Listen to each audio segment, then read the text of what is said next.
Boa noite, tudo bem com você? Estamos juntos pela 7ª vez nessa semana.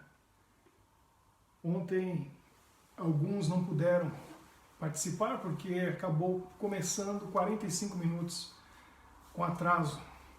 Mas hoje estamos aqui para mais uma vez compartilharmos a palavra de Deus com um assunto muito importante, essencial para esse momento que nós estamos vivendo. Tem relação direta com a situação do mundo hoje e eu acredito que nós precisamos começar a pensar seriamente a respeito do assunto que vamos conversar hoje, que é a mudança. Mudança em dois sentidos: mudança de vida, de pensamento, e mudança de casa, mudança de local, de habitação. É muito sério e muito importante esse assunto. E hoje eu espero explicar para você o porquê dessa necessidade e um pouco do como fazer essa mudança. Ela é realmente essencial para aqueles que querem estar prontos para a volta de Jesus. Quem não aplicar isso na sua vida, infelizmente, como eu tenho dito, vai ficar pelo caminho. Vai estar no caminho certo. É como a virgem que tem a lâmpada, mas não tem o óleo. É uma virgem que está esperando o noivo, mas não se preparou. Não fez o preparo necessário. E quando o noivo chega, infelizmente, não está pronta para poder entrar nas bodas com o noivo, no casamento, na festa. Fica de fora. Então nós não queremos que isso aconteça com você, com a sua família. É preciso entender, conhecer e saber o que fazer e como estar preparado. Nesse momento, antes de abrirmos a palavra de Deus, vamos fazer uma oração, mais uma vez pedindo a bênção de Deus, para nós podermos estudar esse assunto tão relevante para esse momento, tão importante e essencial. Querido Deus, muito obrigado mais uma vez, não só pelo dia de hoje, mas pela semana que nós tivemos. Trabalhos, atividades, lutas, muita coisa aconteceu na vida de todos nós e o Senhor esteve presente em cada momento. Agora, nesse momento, nós pedimos a Tua presença através do Teu Espírito, guiando e dirigindo a nossa mente, o nosso coração, para aprendermos da Tua Palavra este assunto tão importante para os últimos anos que vamos passar aqui neste mundo. Nos abençoe e nos ajude a estarmos preparados para a vinda de Jesus. Abençoe as pessoas que estão sofrendo com essa pandemia, as suas famílias. Proteja cada um de nós para que possamos estar seguros, salvos deste mal, para podermos fazer a Tua vontade até a vinda de Jesus. Esteja conosco neste momento. Pedimos e oramos por cada um que está conectado conosco neste momento, em nome de Jesus. Amém. Como eu disse, nós vamos estudar hoje sobre um assunto que a nossa igreja tem ensinado e tem pregado já há mais de um século, sobre a necessidade de sairmos das grandes cidades. Primeiro eu quero conversar com vocês sobre os motivos para que isso aconteça. E depois nós podemos falar um pouquinho sobre o que é necessário pensar a respeito para se preparar para uma vida no campo, fora das cidades. Bom, eu não sei se você já pensou a respeito disso alguma vez. Eu conheço pessoas que amariam viver na natureza num lugar mais afastado da cidade. Já tem outras que não conseguem se ver numa situação como essa, fora de uma cidade ou de uma grande cidade. Então nós precisamos entender o que Deus está pedindo de nós nesse momento. Depende também dos motivos, né? O motivo de se fazer algo como isto é muito importante. Porque senão acaba acontecendo como já aconteceu com muita gente que saiu, passou algum tempo, 1 ano, 2, 5, até 10 anos e retornou para a cidade. Porque, primeiro, essa pessoa deve ter ido pelo motivo errado e não fez o processo certo para que desse certo. e acaba voltando decepcionado, desiludido com a família e com a ideia de jamais vou fazer isso de novo. Então, nós temos que entender o porquê, o motivo correto e como proceder para que isso aconteça. Então, eu não sei se você já parou para pensar nisso. Então, vou direto ao ponto. Tem gente que não quer, não pensa de jeito nenhum, como que eu vou sair da cidade, como que eu vou viver fora da nossa cidade e vou ser feliz. Então, temos que entender se é comodidade, se é conforto que essa pessoa está pensando, ou se são alguns entretenimentos, prazeres e algumas coisas que a cidade oferece que não vai ter lá fora. Então a história da esposa de Ló entra aqui nesse momento, para nós pensarmos e refletirmos a respeito. A cidade estava sendo destruída, fogo caindo do céu. O melhor lugar naquele momento era fora, distante, era sair dali. Mas o coração dela estava tão ligado à sua casa, aos seus bens, às suas coisas, à vida na cidade, que ela ficou no caminho. Como eu digo, ficou pelo caminho, porque não conseguiu internalizar a necessidade de sair da cidade, estar fora dela. Então, o mesmo vai acontecer agora, no tempo do fim. As cidades são os lugares mais perigosos, são os piores lugares para nós estarmos pouco antes da volta de Jesus. Deus quer que nós saiamos dela. Então, quais são os motivos para nós sairmos? Então, vamos analisar primeiro 3 motivos. 3 motivos para que Deus nos tire da cidade. Então, o primeiro motivo é para nos proteger fisicamente, para proteger o nosso corpo. Eu li para vocês, eu vou voltar a repetir, o que está escrito no livro Ciência do Bom Viver, página 365. Preste atenção, diz assim: o ambiente material das cidades constitui muitas vezes um perigo para a saúde. O estar constantemente sujeito ao contato com doenças, o ar poluído, água e alimentos impuros, as habitações apinhadas, obscuras e insalubres são alguns dos males a enfrentar. Não era desígnio de Deus que o povo se aglomerasse nas cidades. Então, nunca foi plano de Deus que as pessoas vivessem em cidades. E Deus quer que nós tenhamos saúde. É mais difícil ter saúde na cidade do que morando fora de uma cidade, por motivos óbvios. Então, veja bem, Deus quer que você esteja seguro e saudável.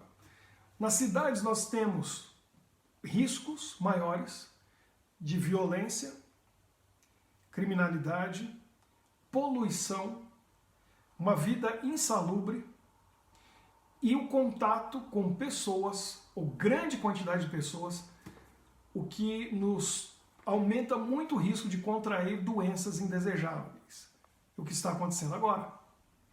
Então, as pessoas que moram no campo ou moram em cidades menores têm esse risco diminuído em muito para contrair alguma epidemia, alguma doença, que na cidade é muito mais fácil. Então, eu morei em Bruxelas por 5 anos, não tinha carro na época, e eu e minha esposa nos locomovíamos todos os dias de ônibus, né, o bonde, o tram, o metrô e o trem, ocasionalmente.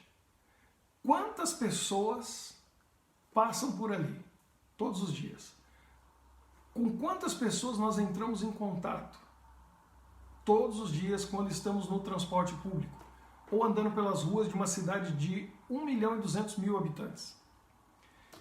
Então, é um risco para a nossa saúde. Deus quer nos proteger. Então, ele diz, vai chegar um momento que para o seu bem é melhor você viver fora de uma grande cidade. Veja, ele não está dizendo que você não possa trabalhar na cidade. É melhor não morar na cidade. Tá? Então, o primeiro ponto para nós entendermos. Não quer dizer que você não possa visitar a cidade. Você não possa ir à cidade. Nesse momento, eu e minha família estamos morando fora da cidade. Eu já mencionei no domingo, moro hoje numa cidade com 13.000 habitantes. Pense na diferença de uma cidade com 13.000 habitantes para Bruxelas, onde eu morava, com 1.200.000. É uma diferença gigantesca.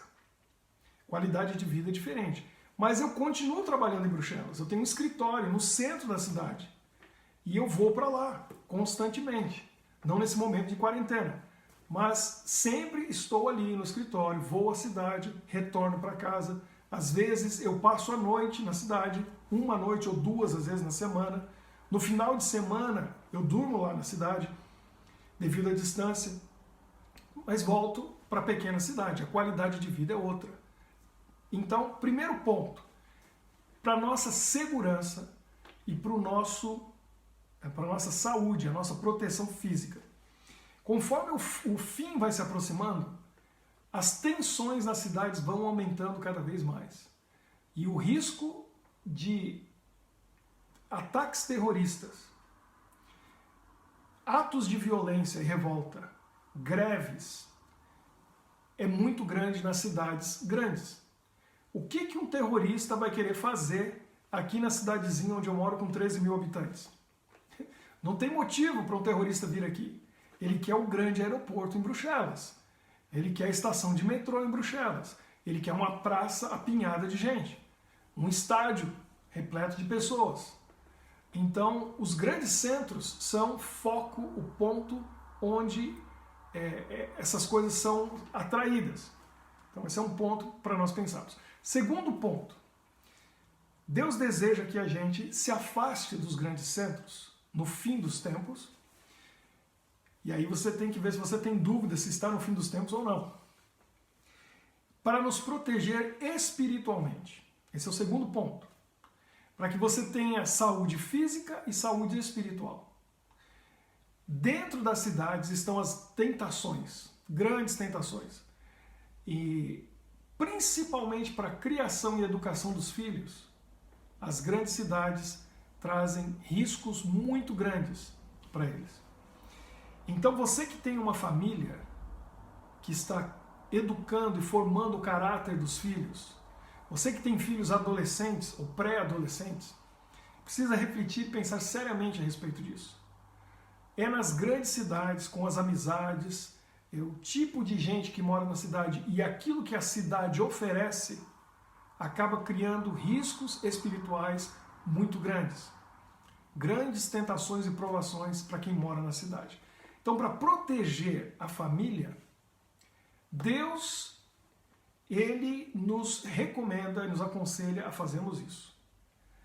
Agora, eu diria mais do que um conselho, uma recomendação para os últimos dias. É essencial, é vital. Ou seja, quem ficar, se é vital, vital quer dizer que tem vida, vai encontrar morte. E a morte pode não ser física a princípio, mas morte espiritual. Então é algo muito sério, muito sério. Então, dois primeiros pontos. Proteger a nossa família, a nossa vida de forma física, a saúde, evitar violência, riscos, atos terroristas e outras coisas. Segundo ponto, espiritualmente. Agora, tem um terceiro ponto. Eu vou chegar no terceiro ponto daqui a pouco. Nós vamos para o texto bíblico para entendermos isso. Mas antes disso, é preciso entender uma coisa. Se você toma a decisão de sair da cidade para morar numa cidade menor, esse é um processo viável e ideal. Uma cidade grande para uma cidade menor, depois da cidade menor para o campo, para um lugar mais isolado, onde vai ficar talvez a sua família com mais duas famílias. E eu vou explicar para vocês depois, na segunda parte, por quê. Então, é um processo. Se você sai da cidade grande para uma cidade pequena, e depois da cidade pequena para uma menor, e você mudou de casa, mas não mudou aqui e não mudou aqui, não adiantou nada. Não adiantou nada. Porque a mudança, ela tem que acontecer aqui, e aí a mudança de casa vai ter sentido e significado. O que eu quero dizer com isso? Não adianta você mudar e sair da cidade grande e levando a cidade com você. Porque hoje é fácil. É fácil a gente morar, né, numa casa de campo, e tá cheio de gente rica por aí que faz isso, e lá tem absolutamente tudo que teria na cidade grande. Então eu estou saindo da cidade grande para evitar violência. E eu ligo a minha televisão em casa e o que ela traz para mim, através dos filmes, seriados, noticiário e documentários, o que for que ela passar ali para mim, vai trazer violência. Adiantou eu levar a minha família para fora da cidade grande para evitar a violência, sendo que a violência está lá dentro de casa. Então não adianta mudar de casa, mudar de lugar, sem ter uma mudança aqui dentro, que é o Espírito Santo que faz. Eu preciso realmente limpar a minha casa dessas coisas. Então, um verdadeiro cristão que está na cidade, de repente ele pode estar em melhor condições do que aquele que saiu, mas levou a cidade com ele. Então, a mudança, ela tem que acontecer, mas algumas coisas têm que ficar para trás. Tem que deixar lá.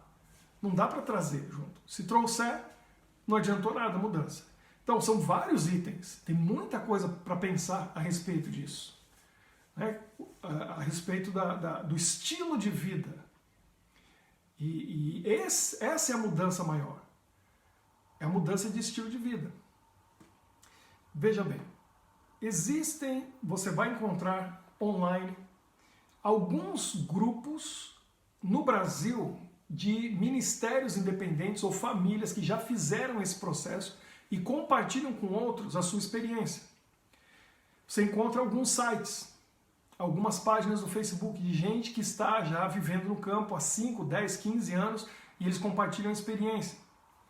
Nos Estados Unidos, a minha esposa e eu fizemos alguns cursos com ministérios independentes, que são reconhecidos pela igreja. 2 deles nós fizemos cursos com eles durante 2 anos, visitando igrejas, nós ouvimos palestras, vimos o material. E eu encontrei pelo menos 8 ou 10 diferentes grupos independentes, famílias, que moram no campo e eles vêm na cidade trazendo seus DVDs, livros, ensinando como fazer essa mudança e processo. E é fantástica a experiência deles. Eles contam como criaram os filhos e como é feito. Agora, uma coisa interessante. Na segunda-feira, a gente conversou sobre Levítico 11, sobre alimentação. Quando Deus deu uma lei e ele pediu o mínimo de nós. Olha, você vai comer carne, coma estas carnes, mas não coma dessas outras que são imundas. Isso é o mínimo. Mas Deus espera mais de nós. Todos esses grupos que eu conheço, todos esses ministérios independentes que vivem no campo, eles foram para lá com o mesmo objetivo e finalidade e eles entenderam bem o porquê e o processo para que isso aconteça. Nenhum deles tem lá no campo onde eles moram, na fazenda deles, um galinheiro. Não tem. Nenhum deles poderia ter. Não tem gado. Não tem. Eles não estão lá para criar animais. Não tem animais lá para sustentá-los. Para prover carne, leite e ovos. Não é esse o objetivo. Então, quer entender um pouco sobre isso? Aí você tem que estudar um pouquinho, o pessoal da nossa igreja conhece bem, o ministério da Maísa Ribeiro e a escola de profetas que ela fundou lá no Nordeste do Brasil. Como que funciona, que tipo de alimento eles comem, por que eles estão lá e por que eles se alimentam daquela maneira. Então, tudo isso está interligado, tudo isso tem o seu motivo, tem a sua razão. Então, esse é um ponto importante para pensarmos.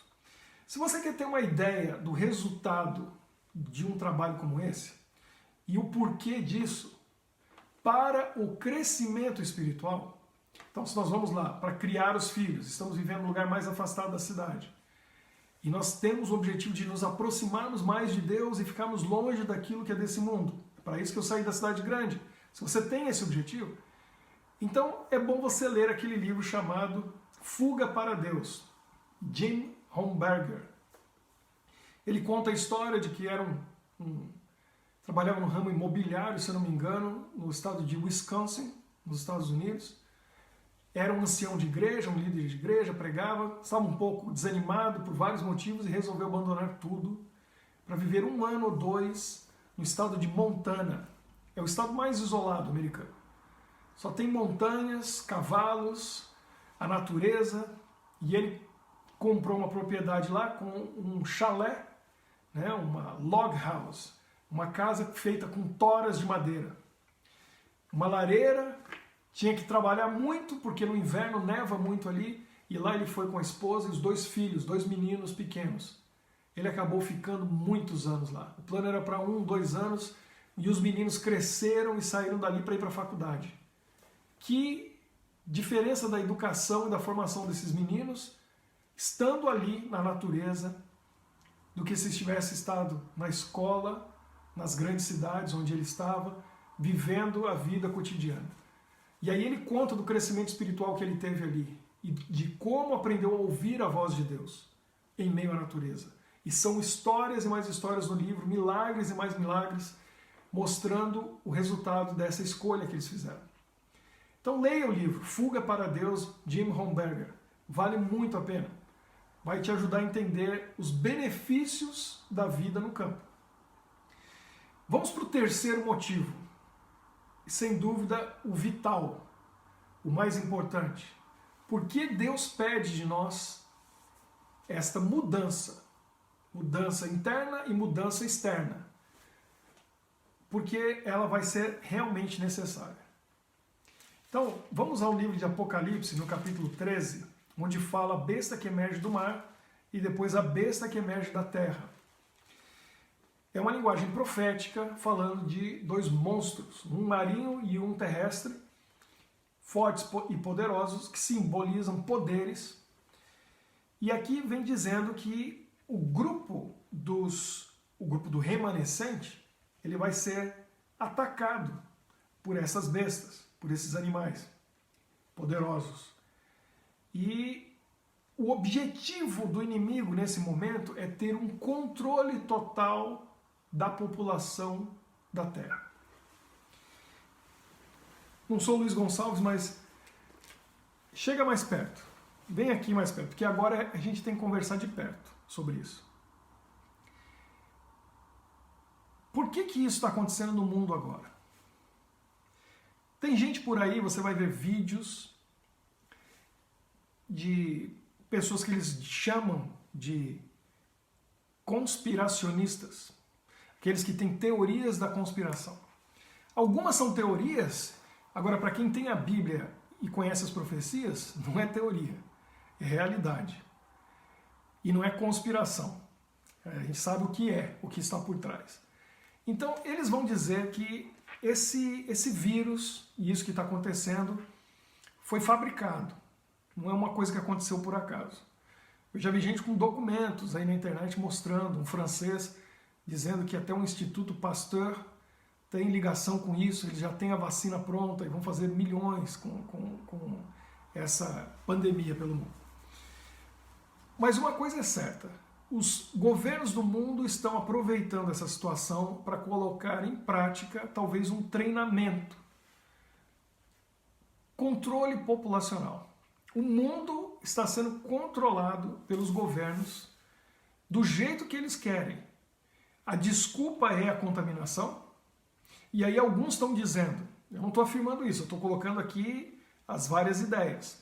Tem gente dizendo o seguinte, esse ano da gripe comum já morreu mais de 18 mil pessoas no mundo. Mas não se fala nisso e não se parou o mundo por causa disso. Os aeroportos, os países não fecharam as fronteiras. Então essas pessoas desconfiam e acham muito estranho, quem tem esse conhecimento, esses dados, que algo muito menos problemático causou a paralisação do mundo.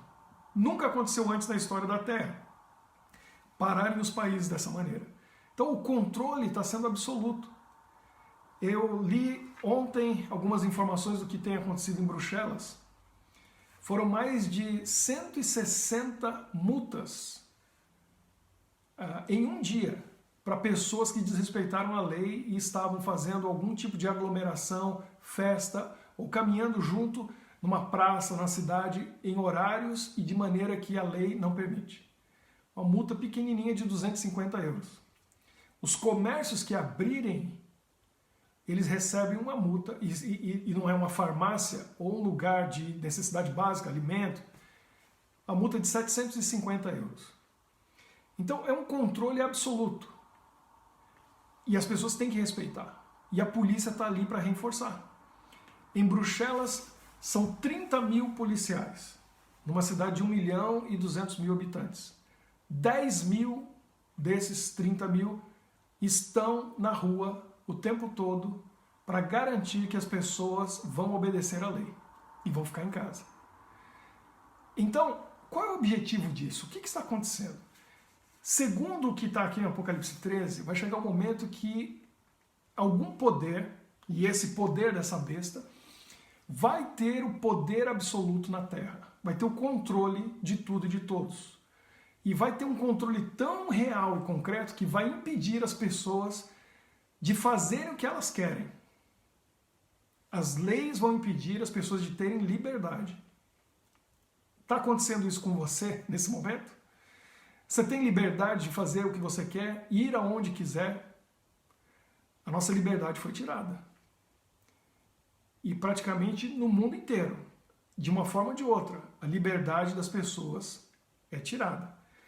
O interessante é que esses analistas e gente que entende de profecia tem percebido é que, sendo provocado ou não, esses grandes eventos mundiais marcantes acabam sendo a desculpa ou a razão para se criar algo que resolva esse problema criado. Só que a solução, ela se torna permanente. Pense a respeito disso. Há quase 20 anos atrás, daqui 1 ano e meio, vai completar 20 anos, 2 aviões acertaram as Torres Gêmeas em Nova York.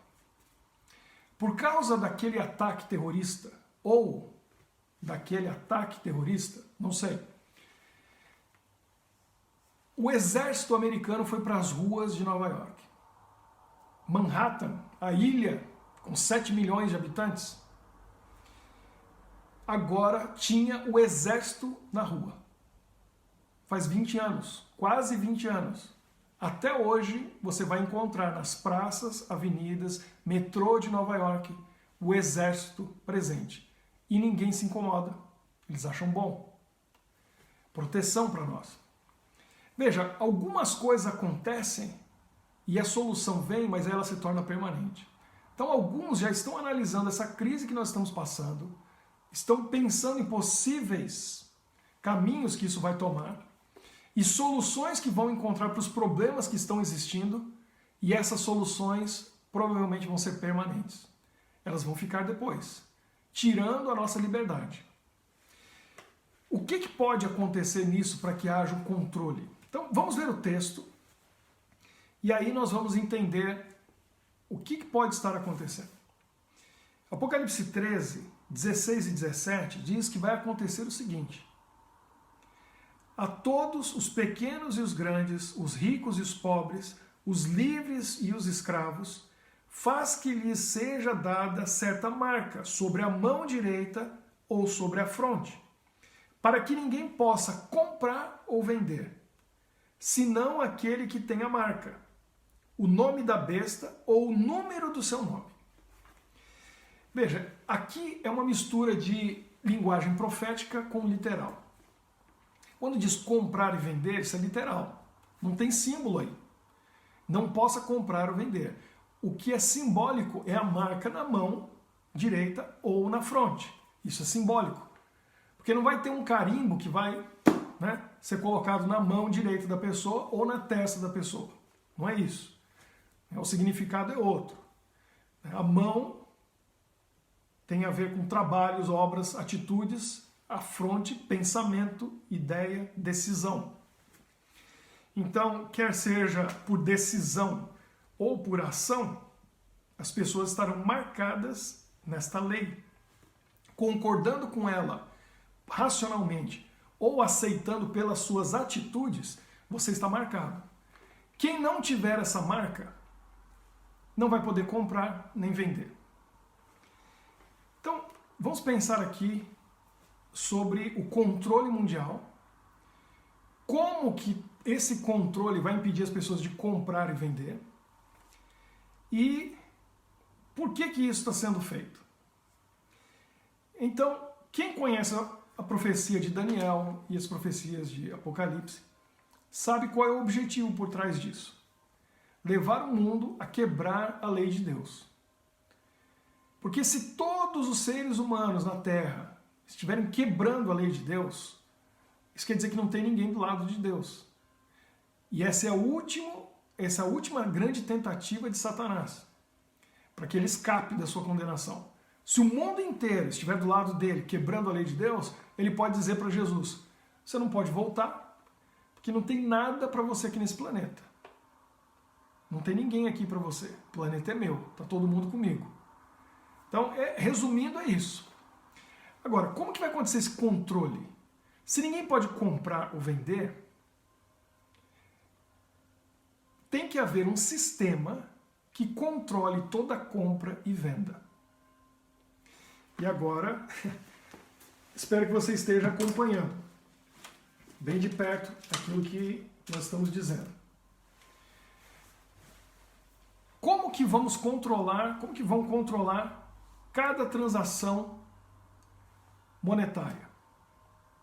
Quando você tem dinheiro vivo na sua mão, você pode fazer o que quiser com ele. E você não presta conta para ninguém.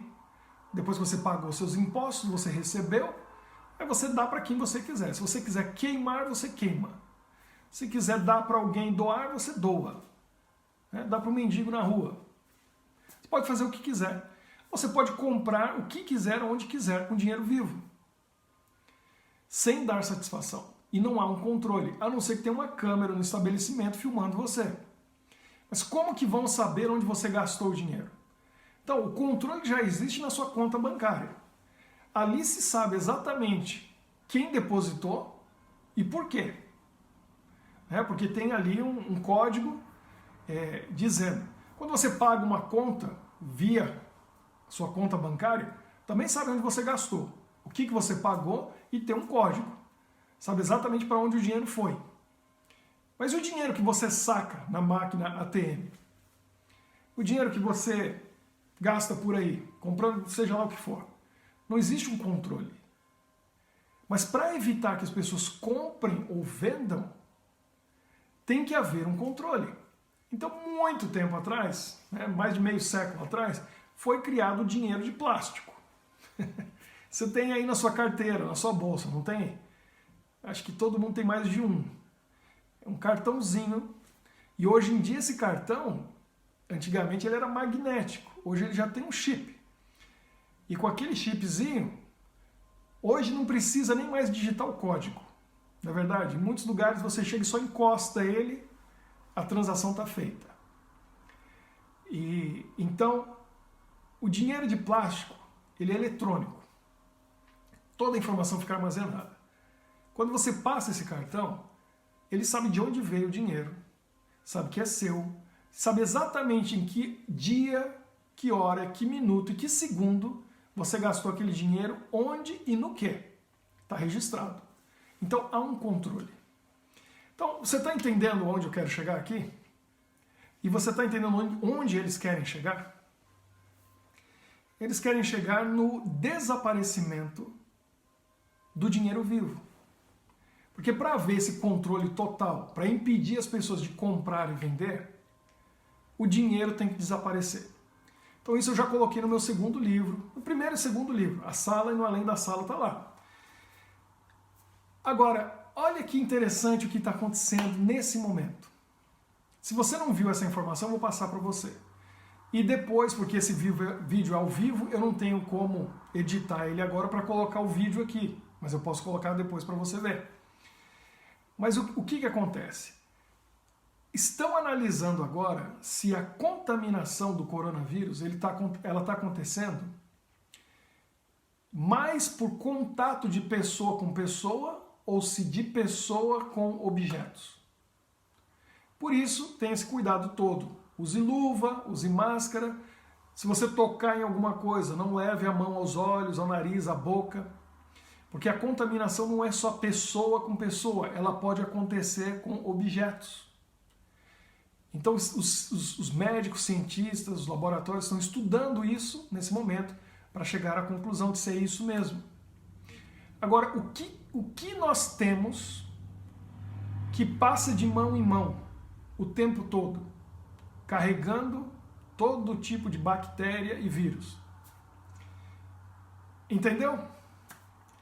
Lá na China, onde foi o foco do problema, eles estão recolhendo todas as cédulas que estão principalmente em hospitais, escolas e todos os lugares. Todo o dinheiro em papel e moeda está sendo recolhido para ser esterilizado. Ele vai ser esterilizado com raios, eu não me lembro agora se são ultravioleta ou que tipo de raio que é, para esterilizar o dinheiro, e o dinheiro vai ficar em quarentena por 7 dias, para depois ser devolvido. Nos lugares mais próximos do foco, a mesma coisa, todo o dinheiro vai ser recolhido, esterilizado e vai ficar em quarentena por 14 dias. Mas onde começou mesmo o problema e morreu muita gente, eles resolveram recolher todo o dinheiro, ele vai ser picado, prensado em tijolos de papel e vão levar para as usinas de energia para ser queimado. Ou seja, aquele dinheiro ali já vai desaparecer. A pessoa não vai perder o dinheiro porque ele vai estar creditado na conta dela, mas o dinheiro papel já está sendo destruído e queimado. Então imagine esse cenário. Eu não sei se é esse o caminho, se é isso que vai acontecer, mas é uma possibilidade de que tudo isso que está acontecendo seja o primeiro passo ou já o processo para o desaparecimento do dinheiro vivo, para ficar só o dinheiro eletrônico. Porque com dinheiro eletrônico tem controle total, com dinheiro vivo não tem. Segundo a profecia, o que diz ali? Não vai poder, quem não tiver a marca, comprar ou vender. Então as pessoas vão ser impedidas. Se for um cartão, ou seja lá o que for, um chip implantado na mão, já se falam nisso, em alguns lugares usam isso, tem a sua identidade, tem a sua conta bancária, você passa a mão, e aí você pode comprar. Pode ser isso, mas isso não é a marca da besta. Tem igrejas por aí, tem pastores por aí que já ensinaram isso e pensam que pode ser. Não é isso. Tem que fazer um estudo para você entender o que é a marca da besta, não é isso. Mas pode ser que um chip seja usado e implantado na mão. E ali está toda a sua informação. Do mesmo jeito que tem um chipzinho no cartão, a gente passa, tem as nossas informações, essa informação está implantada num chip na mão. Então, o que acontece? Dessa maneira tem um controle total dos seus recursos. E ele pode ser bloqueado eletronicamente. Já aconteceu com você alguma vez? Está usando um cartão de crédito e você não percebeu que expirou? Não funciona. Não tem jeito. Ou, por algum motivo, ele foi bloqueado. Por engano. Que terrível. Você tem dinheiro, ele está lá na sua conta, mas você não tem como acessar. Não tem como ir numa máquina e tirar, não tem como pagar, porque o seu cartão está bloqueado. Quem não tiver de acordo com as leis que eles querem estabelecer, os cartões dessas pessoas vão estar bloqueados e não tem o que elas possam fazer. O único jeito de desbloquear e usar esse cartão é através da cooperação com essas leis. Pelo que nós entendemos da profecia, essas leis elas irão direto de encontro com a lei de Deus. E aí você tem que tomar uma decisão séria. Muita gente vai se perder nesse caminho, porque vão dizer o seguinte, por falta de preparo e conhecimento, coisa que você está adquirindo agora. Essas pessoas vão dizer assim, Deus entende a minha situação, eu preciso trabalhar, eu preciso sustentar minha família, e essa lei que quebra o mandamento de Deus, eu vou ter que obedecer, porque senão como que eu vou sustentar minha família? Eu não posso comprar nem vender. Então, concluindo essa parte aqui, para a gente ir para a segunda parte. O objetivo do inimigo é colocar as pessoas no sistema. Todo mundo está conectado no sistema, o sistema da sobrevivência. Se você não estiver conectado no sistema, você não tem como sobreviver. E aí você precisa comprar e vender para ter a sua sobrevivência. Você compra a sua sobrevivência. E aí eles têm como bloquear a sua sobrevivência. Então veja bem, o que você precisa para sobreviver? Você precisa de alimento. Onde você busca o seu alimento? Você planta? Não. Você colhe? Provavelmente não. Você paga alguém para fazer isso para você. E você paga isso através do representante dessa pessoa que plantou e colheu. Alguém tomou aquilo, industrializou, empacotou e levou lá para o seu supermercado. Aí você vai lá, paga por todo esse serviço que foi feito para você ter seu alimento na sua geladeira, na sua cozinha, no seu armário, em casa. Então você paga pela sua sobrevivência. Você está no sistema. Além do alimento, o que você precisa para sobreviver? Você precisa de água. Você precisa de água. Sem água você não vive. Você paga pela sua água. Você está conectado no sistema. Então você não sobrevive sem comprar. Você compra a sua sobrevivência. Veja que 20 anos atrás, uma grande parte da população mundial vivia no campo. Mais de 80%, 90% das pessoas hoje estão nas cidades. Pasmem, nos Estados Unidos, 50 anos atrás, há 100 anos atrás, 80% da população americana vivia nas fazendas. 80% vivia nas fazendas. Hoje, 99% das pessoas nos Estados Unidos, mais de 300 milhões de habitantes, vivem nas cidades. Veja, 300 milhões de habitantes, 3 milhões de fazendeiros, morando e vivendo no campo, da fazenda. 1%. Ou seja, a cada 100 pessoas, 99 moram na cidade, uma mora no campo. Está todo mundo conectado ao quê? Ao sistema. Mas tem mais. Mesmo essas pessoas que estão lá na fazenda, no campo, o que elas têm na casa dela? Elas podem ter água, elas podem ter acesso ao seu próprio alimento, mas elas têm um poste de luz, um poste trazendo a corrente elétrica para a casa dela. Porque na casa dela ela tem televisão, ela tem provavelmente internet, ela tem lá o seu computador, ela tem eletrodomésticos, tem uma geladeira, ela tem tudo isso que precisa de eletricidade. Para receber eletricidade, ela precisa fazer o quê? Pagar. Então essa pessoa está conectada ao sistema. Está vendo a complicação? É complicado. Se você não pode comprar nem vender nada, como você sobrevive? Então, dentro da cidade é impossível. Não tem como. Você não tem como sobreviver dentro da cidade se você não pode comprar nada. Não tem como. Você morre de fome, morre de sede, não tem eletricidade. Se a eletricidade dá para viver? Dá. Mas para alguns é voltar no tempo do homem da pedra, que a gente nem acredita, né? Porque essa é a história do evolucionismo.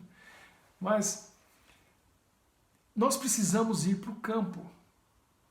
Esse é o plano de Deus para o povo remanescente no final dos tempos. E por isso ele alertou o seu povo e prepara o seu povo para fazer essa mudança. Eu não vou entrar muito em detalhes nesse processo hoje, porque isso é necessário uma palestra só para falarmos sobre isso, que eu estou devendo para a nossa igreja já faz muito tempo, e eu sei que tem gente interessada. Nós já até fizemos uma lista uma vez, mas talvez não era o momento ainda. Alguns já me perguntaram individualmente, eu dei algumas informações. Mas eu e minha esposa fizemos um curso durante 2 anos. Fizemos cursos a respeito disso. Não é um processo simples e fácil. Envolve muita coisa. Porque você precisa, e é isso com a orientação de Deus, com oração, encontrar um local que vai ser propício para você passar alguns anos, não estamos falando de semanas, meses, São anos da sua vida e da sua família em um local que vai prover para você a sobrevivência digna, com tudo que você precisa por alguns anos, desligado do sistema. Porque você não pode comprar. Se você comprar, ou se você for permitido você comprar, é porque você tem a marca. A marca na mão ou na testa. E aí você já não está com o selo de Deus. É um ou outro. Ou o selo de Deus, ou a marca da besta. Tem o selo de Deus?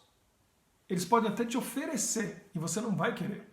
Vai dizer, não, eu não vou comprar, eu não quero. Então você vai precisar estar num lugar que vai te oferecer água, vai te oferecer a subsistência, a sobrevivência pelo alimento, vai prover água, abrigo. E se você tem necessidade de eletricidade, aí você vai precisar produzir a sua própria eletricidade. Entendeu o processo, como é complicado para você viver no campo? Não é simples. Então, uma família sozinha, e aí eu volto naquele ponto, por isso que eu disse para você, não vai ser a sua família sozinha que vai para o campo. Provavelmente uma, duas ou três. É necessário pelo menos 3 famílias juntas para junto, trabalhando, se manterem, sobreviverem. Porque enquanto um sabe fazer o pão, e aí fazer o pão não é mais tão simples. Vai lá e compra a farinha. Não, tem que fazer a farinha. É do zero, porque não tem como comprar. E aí vai fazer o pão. Que valor que tem esse pão? Que você plantou, colheu, fez a farinha e produziu o pão. É sério. Enquanto isso, o outro está trabalhando na horta. O outro está trabalhando no pomar. O outro está cuidando dos reparos da casa. Alguém está preocupado com a água, que vem ou de uma fonte, uma nascente, por isso perto de montanhas é um lugar apropriado para isso, ou de um riacho, um rio, um lago, deve ter algum local. Alguém tem que ser especializado na parte mecânica, porque você precisa de um pouco de eletricidade, então você vai ter que ter uma roda d'água para produzir eletricidade. Senão, você pode ter a energia eólica. Então você tem um moinho de vento produzindo eletricidade. Se não é nenhum desses casos, então você pode até ter painéis solares com baterias que armazenam eletricidade. Agora, qual é a quantidade de eletricidade você consegue armazenar nessas baterias, nesses meios independentes? Porque você não tem um fio ligando você lá na hidrelétrica ou no sistema elétrico, seja termoelétrico ou mesmo nuclear, como tem aqui na Europa. Você não está ligado no sistema. Então você não tem que pagar, mas você tem que produzir sua energia. Aí você produz a sua energia, mas ela é pouca. Então tem que ser racionado, econômico.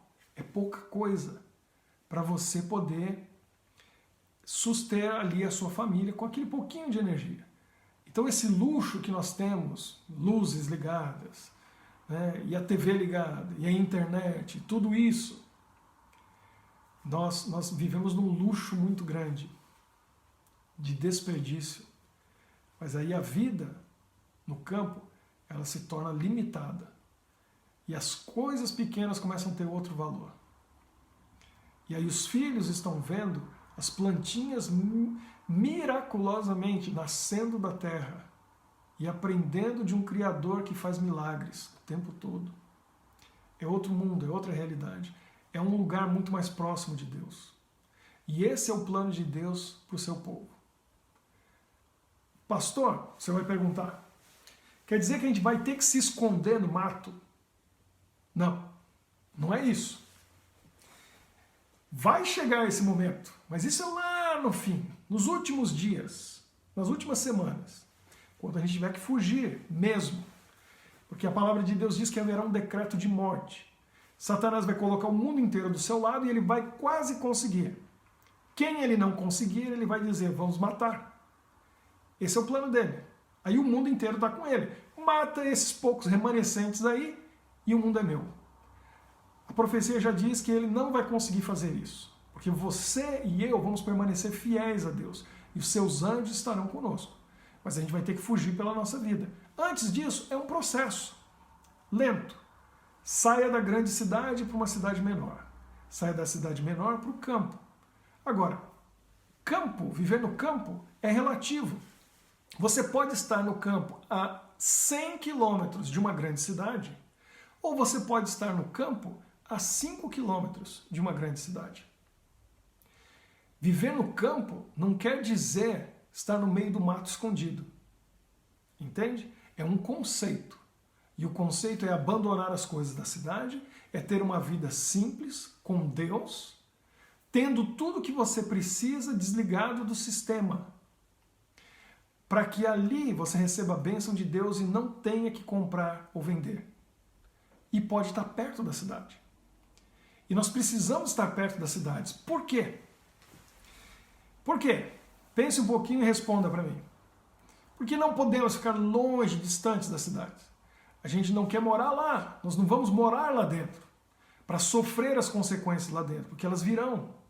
O livro Eventos Finais diz que as primeiras pragas e as grandes catástrofes, grandes consequências que o pecado vai trazer no mundo no final, antes da volta de Jesus, serão nas grandes cidades. É ali que Deus vai pesar a sua mão primeiro. Então nós não queremos estar lá, mas nós temos que ir lá. Fazer o quê? Em alguns casos, trabalhar. Ainda vai ser possível trabalhar, enquanto não houver um bloqueio total do comprar e vender.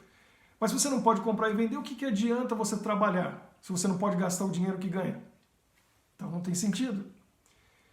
É na cidade que estão as almas preciosas. Que nós lemos naquele outro texto. Lembra que nós lemos? O texto está aqui. Eu vou ler novamente aqui para você. Livro Eventos Finais, página 197. Deus tem pedras preciosas em todas as igrejas e não devemos fazer denúncias impetuosas do professo mundo religioso. O Senhor tem seus representantes em todas as igrejas. Então, há muita gente que é parte do povo de Deus. Alguns estão vindo fazer parte do povo remanescente agora. Alguns virão depois. Mais tarde, ouvindo o chamado de Apocalipse 18:4. Sai dela, povo meu. Povo meu. Anjo quer dizer mensageiro. Esse é um outro anjo, além dos 3 primeiros de Apocalipse 14. Quem é esse anjo? Quem é esse mensageiro? Você está vendo algum anjo hoje tocando trombeta por aí e chamando as pessoas? Anjo é mensageiro, o mensageiro é você, o mensageiro sou eu. Nós somos esse mensageiro. E nós somos os responsáveis para levar essa mensagem que sai dela, povo meu. Una-se a nós e venham. Então eu não posso estar lá escondido, distante da cidade, porque eu preciso fazer esse trabalho também. Como que eu vou achar esse lugar? Aí você tem que orar. E depois de orar, você ora mais um pouco. Depois de orar mais um pouco, você ora de novo. Aí, entre uma oração e outra, você jejua. E aí você junta com um grupo de amigos para fazer corrente de oração. E aí você faz vigília. E aí você convida o seu pastor para fazer uma mensagem, uma palestra sobre isso, para você aprender mais. E continua orando e jejuando. E se fortificando, porque Deus vai dizer para você quando, como e para onde você tem que ir. E cada um vai receber a sua orientação de Deus. Por isso tem que ter comunhão com Ele. Tem que estar perto dEle. Para saber, entender a mensagem no momento certo, para não perder a oportunidade. Porque Deus sabe onde tem uma casa, ou uma fazenda, ou uma chácara, uma propriedade, por um preço fantástico para você. Ninguém quer morar no campo. O preço das propriedades no campo, elas só vão abaixando, e os preços das propriedades na cidade só vão subindo. Nós estamos querendo ir contra a correnteza, não, a favor dela. Então para nós é fácil. Quem tem um imóvel na cidade vai vender, ele vai comprar muita terra fora, porque ninguém quer ir para lá. As pessoas querem morar na cidade. Então Deus vai mostrar o momento certo, o lugar certo, a hora certa. E aí eu vou dizer para você mais ainda, mais importante, com quem você vai fazer isso. Eu já tenho amigos e tenho pessoas que eu confio, que já conversamos a respeito disso, porque nós sabemos que minha família sozinha não vai conseguir viver no campo. Então nós já temos pelo menos uma ou duas famílias que já estão planejando conosco, quando chegar o momento, de juntos fazermos esse projeto, esse plano de transição, essa mudança, para vivermos dentro do plano de Deus. Eu tenho totalmente preparado uma palestra, um assunto de como fazer esse processo e o que é necessário para realmente sobreviver e subsistir no campo. Aí nós precisamos combinar um momento, um dia, uma apresentação, PowerPoint, com todos os dados e informações. A minha esposa também tem muita informação, principalmente a informação da parte nutricional. O que é necessário? Tem muita coisa necessária. Hoje foi para você poder refletir e pensar. Primeiro, por quê? Espero que você tenha entendido. Se não, envie sua pergunta e nós vamos responder. Mas lembre, 3 motivos. Primeiro, livrar você fisicamente dos problemas da cidade. Epidemias, doenças, violência, poluição. Deus quer você longe disso, sua família e seus filhos. Para você se livrar das tentações, dos problemas espirituais que existem na cidade e ter uma proximidade com Deus morando no campo. Que a sua comunhão com Ele seja viva e real. Terceiro ponto. Não vai ser possível comprar e vender. A lei vai ver. E quem entrar nesse sistema vai estar com a marca da besta. Quem disser não, porque já recebeu o selo de Deus, precisa ter uma maneira de sobreviver, desligado do sistema. O sistema que oferece comida, água, eletricidade e outros bens de consumo para nós sobrevivermos. Então tem que ter uma alternativa. Pense em você. Quantas pessoas estão se preparando para isso? Quantos do povo remanescente de Deus tem esse conhecimento? Quanto se fala a respeito disso? Então eu quero concluir alertando para você uma coisa. Dentro dos escritos revelados por Deus para a nossa igreja, existem 3.000 páginas falando sobre vida no campo. Inclusive um livro escrito por uma escritora americana, você sabe de quem eu estou falando, se chama Vida no Campo. 3.000 páginas. Mas a igreja, em geral, como organização, não fala sobre isso, não ensina isso. E nem vai. Você consegue imaginar todos os pastores pregando essa mensagem, falando a respeito disso, e a igreja dizendo, vão para o campo. Estão decretando a morte da igreja. Porque se todo mundo for embora para o campo, não fica ninguém na igreja. E não fica dízimo e oferta na igreja. Então isso nunca vai acontecer. Não acredito que a igreja vai tomar uma posição oficial algum dia dizendo assim, você precisa ir para o campo. E o inimigo, ele tem trabalhado contra essa ideia, porque ele não quer que você entenda essa mensagem e pratique ela. Porque aí ele sabe que você vai estar seguro e salvo nas mãos de Deus. Ele quer você no sistema. Na China, o governo tem feito um trabalho tremendo para tirar as pessoas do campo e trazerem para as cidades. Eles constroem bonitos, agradáveis condomínios habitacionais, que a gente chama no Brasil de Coab. Muitos condomínios habitacionais. E tiram as pessoas lá do campo e trazem para a cidade. Em muitos países isso tem acontecido. Na África já tem alguns países cujas cidades já passaram de 10, 15, 20 milhões de habitantes. Que as pessoas saem do campo e estão indo para as cidades. É o que o inimigo quer. As pessoas ligadas no sistema. Agora, qual é o engano que nós vamos conversar amanhã? O inimigo colocou uma coisa na mente dos pastores, dos líderes e dos membros da nossa igreja, principalmente no Brasil e em muitos outros países do mundo, inclusive por aqui, de que existe um grupo de perfeccionistas, pessoas falando sobre o perfeccionismo, e elas dizem que nós precisamos viver perfeitos diante de Deus para que Jesus volte, e tem uma série de coisas dizendo que uma vida sem pecado. Amanhã nós vamos conversar sobre isso, porque junto com o perfeccionismo está associado a vida no campo e outras coisas mais que amanhã nós vamos conversar a respeito. Um assunto de extrema seriedade. Por isso eu reservei para o último dia, o último momento, para nós conversarmos a respeito do perfeccionismo. Um engano duplo. Um engano para alguns perfeccionistas que acreditam numa mentira, mas um engano para a igreja que condena o perfeccionismo, mas junto com o perfeccionismo, outras coisas que jamais deveriam estar associadas com ele. Entre elas a vida no campo. E aí você vai ouvir pessoas que vão dizer isso para você, no Brasil e em outros lugares. Você está pensando em vida no campo? Você está pensando em sair da cidade? Ah, você é perfeccionista. Você está se associando com esse pessoal perfeccionista. Isso aí é do mal. Não se envolva com isso. Isso não tem nada a ver. Então, essa distinção precisa ser feita. Ela é necessária. E hoje eu espero que você tenha entendido a importância desse estudo e a necessidade de que isso seja colocado em prática da maneira correta e pelo motivo certo. E também o estudo de amanhã. Eu espero que você possa estar conosco amanhã às 4 horas da tarde, 16 horas.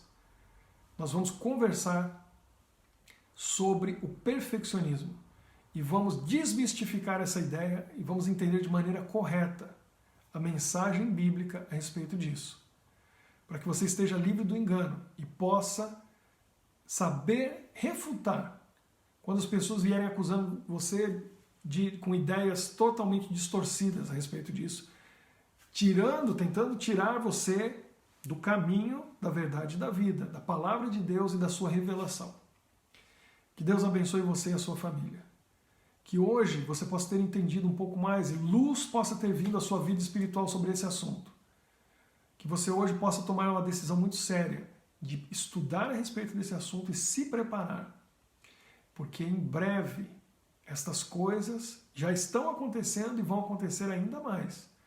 O controle populacional, o desaparecimento do dinheiro vivo, a lei que vai impedir você de comprar e vender. Não vai adiantar nesse momento, como as virgens nécias, que tinham a lâmpada, mas não tinham espírito, não tinham óleo, dizerem, Deus entende a minha situação. Meu amigo, minha amiga, meu irmão, minha irmã, Deus já deu a sua revelação. Ele já informou. Toda a informação que nós precisamos para nos preparar já está à nossa disposição. Se você não se preparar e não colocar em prática, não adianta dizer Deus vai entender. Vai custar a sua vida eterna. O inimigo sabe disso e por isso ele está preparando essa armadilha. E muitos, vou dizer, a grande maioria vai cair nessa cilada. Não precisa ser você, não precisa ser a sua família. É difícil para mim estar aqui hoje compartilhando isso com você, dizendo essas coisas, mas é minha responsabilidade e meu dever. E eu estou aqui para apoiar você e a sua família. Nós, como igreja, estamos unidos para juntos nos apoiarmos, para que naquele momento nós possamos ter a saída que Deus preparou para sermos vitoriosos. Vamos orar e consagrar mais uma vez a Deus a nossa vida, a nossa família, a nossa igreja. E que nós estejamos todos prontos e preparados nesses últimos momentos, últimos anos que estamos passando nesse mundo. Porque daqui a pouquinho tudo isso vai passar e nós vamos ver Jesus face a face. Vai ser difícil, vai ser sofrido. Vamos ter que abandonar coisas que gostamos. Mas como vai valer a pena? Quando nós encontrarmos com Ele face a face e Ele tiver na sua mão direita a coroa da vida, uma coroa de ouro, para colocar sobre a sua cabeça, Ele mesmo, o próprio Jesus vai fazer isso. Vai colocar a coroa na sua cabeça e vai dizer, aí está, meu servo bom e fiel. Entra nessa eternidade que eu preparei para você. onde você nunca mais vai ter morte, dor, sofrimento, tristeza. Só alegria pela eternidade. Que Deus nos abençoe. Vamos orar. Querido Deus, nosso Pai, obrigado pela semana que tivemos, com vários estudos, vários assuntos diferentes que nos ajudam no preparo para a Tua vinda. E hoje conversamos sobre um assunto tão importante, essencial e vital. Eu oro por cada um que ouviu esta mensagem, que vai compartilhar com outros, para que possam levar a sério e se preparar. Que possam orar, jejuar, estudar a respeito, para que no momento certo possam fazer parte daqueles que estarão no lugar certo, fazendo a coisa certa no momento certo, longe dos perigos e problemas das grandes cidades. Abençoa-nos como igreja, nos dê um bom sábado, nos dê um bom descanso nessa noite, e amanhã que nós possamos estar juntos novamente, reunidos para estudar um assunto importantíssimo, que vai nos preparar mais ainda para a Tua breve vinda. Nós pedimos esta bênção, nós oramos, agradecidos em nome de Jesus. Amém.